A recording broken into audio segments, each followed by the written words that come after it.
अरे जहिया से देखले बानी हो आपन मनले बानी हो हमके बनल राजा बनी जहा हमर रानी हो। जहिया से देखले बानी हो आपन मनले बानी हो हमके बनल राजा बनी जहा हमर रानी हो। अरे हंसेलू ऐसे तो दिलवा में हमारा बहान मारेलू सावर है बारू तो का भई जान मारेलू। अरे सावर है बारू तो का भई जान मारेलू।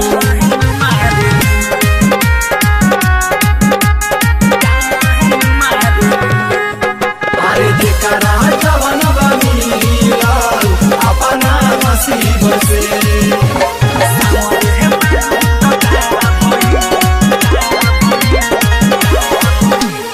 अखिया लागे सराबी उठावा लागे गजल रूपावा तोहर खिलल जैसे खिले कमल।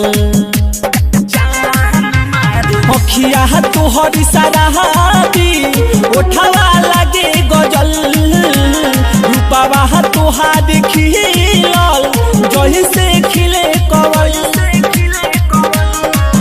अरे सच सवरे लुए हो करे जात जहान लागेलू सावर है बारू तो का भई जान मारेलू। सावर है बारू तो का भई बाकी जान मारेलू।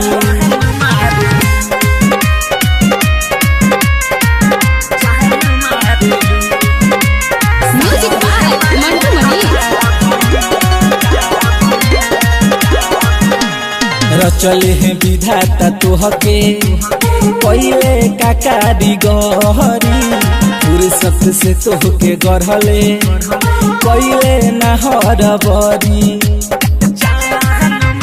रचले हैं विधाता तोहरा के पहले का कारीगरी फुर्सत से तोहके गढ़ले पहले नहर बरी।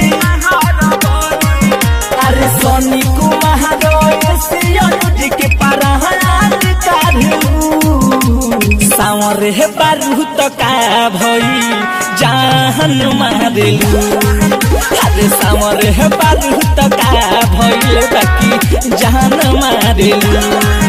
अरे जहिया से देखले बानी हो आपन मनले बानी हो हमके बनल राजा बनी जहा हमर रानी हो। जहिया से देखले बानी हो आपन मनले बानी हो हमके बनल राजा बनी जहा हमर रानी हो। अरे हंसेलू ऐसे तो दिलवा में हमारा बहान मारेलू सावर है बारू तो का भई जान मारेलू। अरे सावर है बारू तो का भई जान मारेलू।